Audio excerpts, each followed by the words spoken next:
could it mean? Stanley decided to go to the meeting room. Perhaps he had simply missed a memo.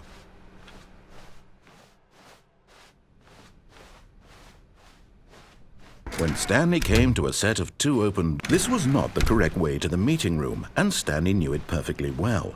Perhaps he wanted to stop by the employee lounge first, just to admire it. Stanley felt lightheaded, butterflies in his stomach, giddy in a way he had never known before. Was it this room? A connection between the two? Could a man love a room? But eager to get back to business, Stanley took the first open door on his left.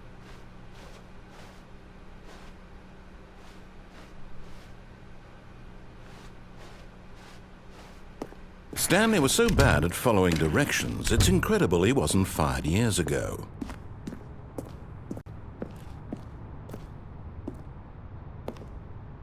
But in his eagerness to prove that he is in control of the story and no one gets to tell him what to do, Stanley leapt from the platform and plunged to his death. Good job, Stanley. Everyone thinks you are very powerful.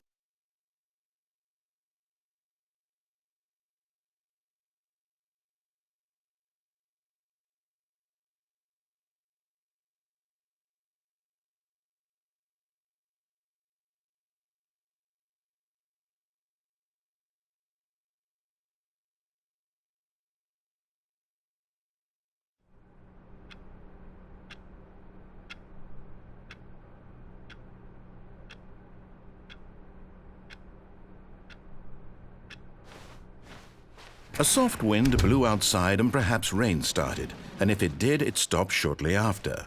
Stanley hoped that he would one day see weather. When Stanley came to a set of 2 open doors, he entered the door on his left.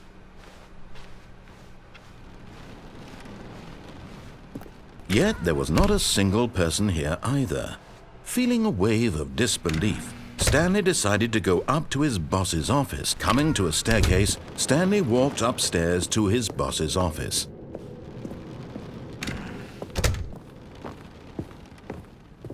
Stepping into his manager's office, Stanley was once again stunned to discover not an indication of any human life. What could it mean? Stanley wondered aloud to nobody. He began wildly tearing through papers on the boss's desk, pulling books off the shelf, looking behind paintings, desperate for clues to his situation.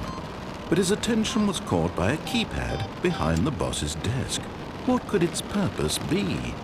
In fact, this keypad guarded the terrible secret that lay buried. Stanley was in such a rush to get through the story as quickly as possible, he didn't even have a single minute to just let the narrator talk. That kind of anxiety isn't healthy, so he relaxed for a few moments with some calming New Age music.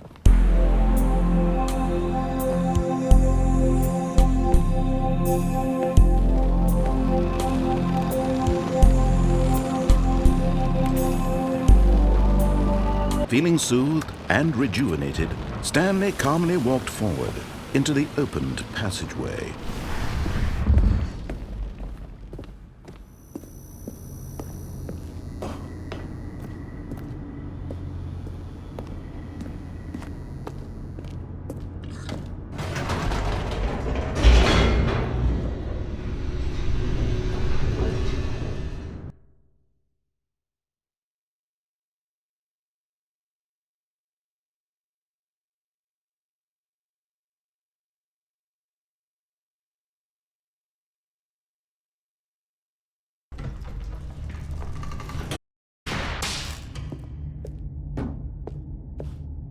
Stanley walked straight ahead through the large door that read Mind Control Facility.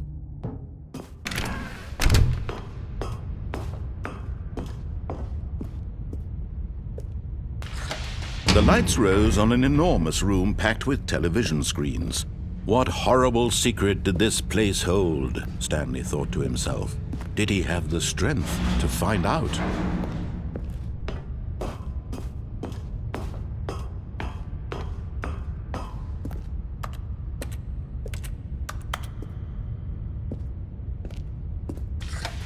Now the monitors jumped to life, their true nature revealed. Each bore the number of an employee in the building, Stanley's co-workers.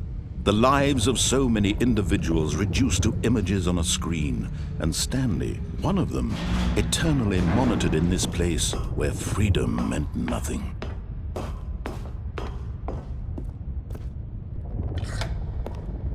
This mind control facility, it was too horrible to believe. It couldn't be true. Had Stanley really been under someone's control all this time?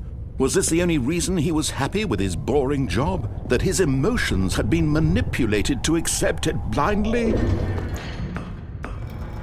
No, he refused to believe it. He couldn't accept it. His own life in someone else's control? Never! It was unthinkable. Wasn't it? Was it even possible?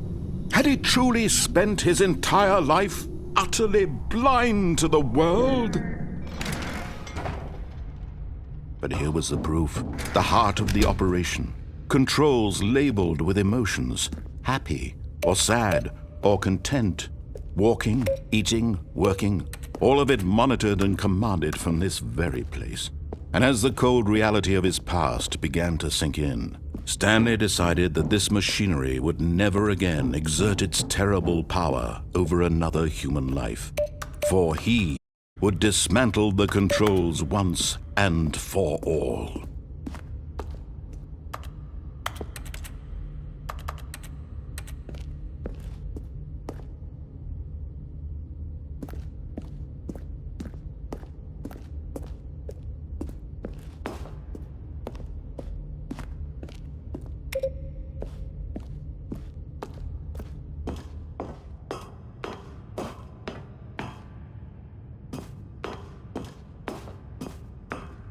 And when at last he found the source of the room's power, he knew it was his duty, his obligation, to put an end to this horrible place and to everything it stood for. Oh, Stanley, you didn't just activate the controls, did you? After they kept you enslaved all these years, you go and you try to take control of the machine for yourself. Is that what you wanted? Control? Oh, Stanley, I applaud your effort, I really do. But you need to understand, there's only so much that machine can do. You were supposed to let it go, turn the controls off, and leave. If you want to throw my story off track, you're going to have to do much better than that. I'm afraid you don't have nearly the power you think you do. For example, and I believe you'll find this pertinent, Stanley suddenly realized he had just initiated the network's emergency detonation system. In the event that this machine is activated without proper DNA identification, nuclear detonators are set to explode, eliminating the entire complex. How long until detonation then? Let's say, 2 minutes. Now this is making things a little more fun, isn't it, Stanley? It's your time to shine. You are the star. It's your story now. Shape it to your heart's desires. Oh, this is much better than what I had in mind. What a shame we have so little time left to enjoy it. Mere moments until the bomb goes off. But what precious moments each one of them is. More time to talk about you, about me, where we're going, what all this means. I barely know where to start. What's that? You'd like to know where your co-workers are? A moment of solace before you're obliterated? All right, I'm in a good mood. You're gonna die anyway. I'll tell you exactly what happened to them. I erased them. I turned off the machine. I set you free. Of course, that was merely in this instance of the story. Sometimes when I tell it, I simply let you sit there in your office forever, pushing buttons endlessly and then dying alone. Other times, I let the office sink into the ground, swallowing everyone inside, or I let it burn to a crisp. I have to say this, though, this version of events has been rather amusing. Watching you try to make sense of everything and take back the control wrested away from you, it's quite rich. I almost hate to see it go. But I'm sure whatever I come up with on the next go-around will be even better. My goodness, only 34 seconds left. But I'm enjoying this so much. You know what? To hell with it. I'm going to put some extra time on the clock. Why not? These are precious additional seconds, Stanley. Time doesn't grow on trees. Oh dear me, what's the matter, Stanley? Is it that you have no idea where you're going or what you're supposed to be doing right now? Or did you just assume when you saw that timer that something in this room was capable of turning it off? I mean, look at you. Running from button to button, screen to screen, clicking on every little thing in this room. These numbered buttons, no, these colored ones. Or maybe this big red button, or this door. Everything, anything, something here will save me. Why would you think that, Stanley? That this video game can be beaten? Won? Solved? Do you have any idea what your purpose in this place is? Stanley, you're in for quite a disappointment. But here's a spoiler for you. That timer isn't a catalyst to keep the action moving along. It's just seconds ticking away to your death. You're only still playing this cutscene because I want to watch you for every moment that you're powerless, to see you made humble. This is not a challenge, it's a tragedy. You wanted to control this world, that's fine. But I'm going to destroy it first, so you can't. Take a look at the clock, Stanley. That's 30 seconds you have left to struggle.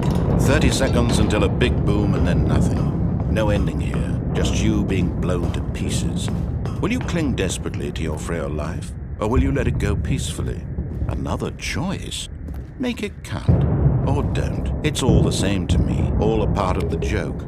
And believe me, I will be laughing at every second of your inevitable life from the moment we fade in until the moment I say happily ever after.